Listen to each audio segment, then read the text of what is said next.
Rightio, I'll tell you what, we're ready for sidecars, or I'm going to say slide cars, with a bit of a greasy track out there. So I've just been informed by Neville Nicholson, who's joined me, that I didn't catch up with that information, but the qualifying times for this morning stay for today, and I'm guessing going to stay for tomorrow as well. So a bit of adhesion trouble out there. Do you really think it's much of a problem at the moment there, Neville? Yeah, no, it'd be great fun, man. I'd love to be out there in that. Yeah. You've just been out there on number 95. How was that on the solo in the wet? Yeah, it was all right. Sort of just come in sort of 2/3 of the way through the race, so yeah, it makes you a bit nervous towards the end. But yeah, still grip was okay. Yeah. All right, we've got a mixture of front exit and rear exit sidecars, and the answer's pretty simple. You can see the two lead bikes coming out of the hairpin, the 850 Norton Commando and the 69 Norton of Mark Hall's in second spot there. The passengers are hanging out behind the sidecar wheel, whereas we go back to a lot of the others and they're actually getting out in front. That's the difference between front exit and rear exit, and I think it changed about in the 1970s when things were getting a bit quicker and the passenger couldn't get across from the back into the deck, then forward about a metre, and then back out the side on the left-handers, and then back in there, although they did in those days still have left and right-hand chairs at the same time, then back and then across, so they just were going side to side. And I've been on a front exit sidecar, and I tell you what, I've won 3 New Zealand championships on modern rear exit sidecars. The front exit ones are just a whole new level of energy required, different mindset, but the battle is on again between these two lead bikes, 850 Robert Hood and Mark Thompson from Whanganui, and 69 Mark Halls and Darren Prentice. Mark from Auckland, Darren from the Taranaki region, and this is a battle that was continuing on from last time, and a lot of the other classic races over the series. Back to 3rd, 4th and 5th, and a huge tight field there. These boys are getting to grips with that little 281 machine. This is the new team there with Smithy's old bike. 380, isn't it? 380, sorry, yeah. 380, yep.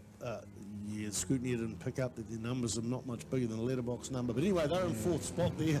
They're in 4th spot, and they're looking around to go around the outside of Darren Partey and Lynn Herring there on the BMW. That battle's coming into the hairpin there, and I think that's number 250 there, the Yamaha from Whanganui, with Brian Greenless doing the passengering for Peter Dowman on the Yamaha XS650. So look at the legs that BMW's got down the centre straight there, shaft drive machine, and how much I like these BMWs. Of course, at the time they were leaders in the World Championship in the 50s and the 60s, definitely in the 60s and that, and they seem to have then been taken over by other bikes, but there's a lot of meat in those engines to improve them, isn't there?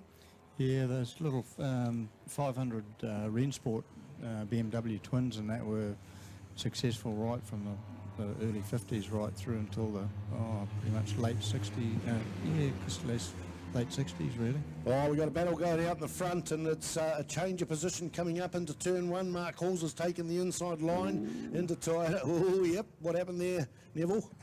They just got it. I think he might have outbraked himself somehow.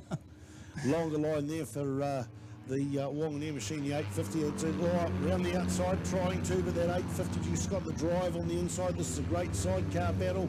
Number 850 versus 69, the Whanganui team versus the Auckland Taranaki team. The Whanganui team on the silver and black machine, the 850 machine, and the Halls Prentice machine, the CTR, I think. Is this a CTR, Chris Thoreau Racing machine? We have to call it as that.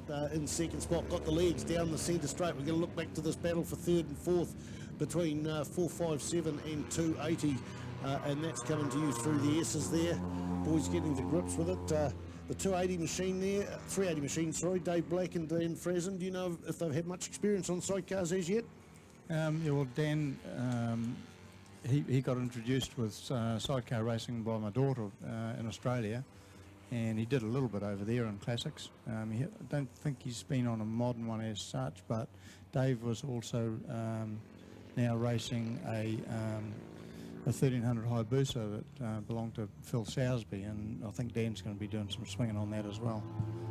That beast comes out again. That's one of the weapons. Phil Sowersby, yeah, he's a legend back from the Marlborough Series days and won a New Zealand championship back in those days. and then come out in the late 90s, early 2000s and had another go there, parked the bike up and somebody else took it over, and it's good to see that'll be back out on the track. Looking for the lead bikes. They've now done another lap and they're going through the infield. Mark Halls has gone through into the front there and got about an 80-metre lead there. So they've got a substantial part of the lap. So we're going to go back to third place. Darren Partey and Lynn Herring on the 457 machine, no fairing, followed by 380 and then 250. The Yamaha there. First of the high wheelers there, 140. 140, and that's Paul Arnott. And Chris Wright there from Gisborne on the Norton sidecar. I think Paul Arnott's riding a solo as well. And yeah, what size wheels are these high wheelers, running? Well, they're not called high wheelers. What's the correct name for them? Big sitters. Big sitters. Yeah. Big sitters, mate. If I Google that, I bet I won't come up with sidecars. I'll probably come up with the big girls and Nine Eye. Sorry, back to it. Wheels are generally 18-inch. Some of them have got 16s. Sidecar wheels sort of 12s or 10s. So actually we're divided in classes here out on the track at the moment. We're going for post-classic and pre-72 or something like that. Do you know? Post-classic and pre-63. Pre-63, that's the one. So the pre-63 will have drum brakes. Yep. There it is. Mark Halls goes through and takes the checkered flag with Darren Prentice doing the swinging there. Darren, an experienced rider from New Zealand Superbike Championships as well. He's won races. I think his first one he run was down in Timaru with the current New Zealand champion Pete the Pirate. It's about 5 years ago.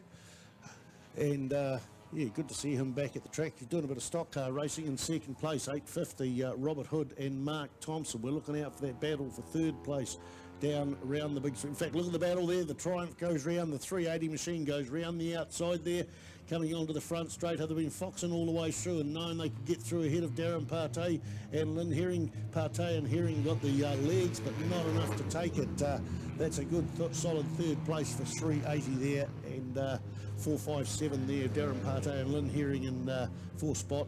Brian Greenis, Peter Dowman there takes fifth spot with Paul Arnott and Chris Wright there in sixth spot. 244 hasn't got a mention yet. Bruce Roberts and Jim Bilby.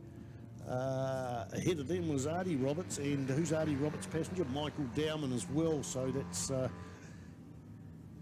I'm just got 3 bits of paper here. They're in 8th spot. Number 9, Les Sargent. Has Les Sargent gone through? In fact, Les Sargent has gone through with paperwork, 222. Sam Hitchman there, local boys fielding on the 1975 BMW R100. Just to round off the field, I think this has got to be number 77 coming through. Yes, indeed, it is number 77, and that is Peter Wilmot and Robbo Robinson. Can't see any sidecars back out there. Oh, yes, there is indeed. They were hidden behind the tyre wall. Last one coming through, 650, new team to the game, Carl Burns and Roddy Pokinghorn on the XS 650 Yamaha sidecars. Done and dusted, folks. Thanks, Neville.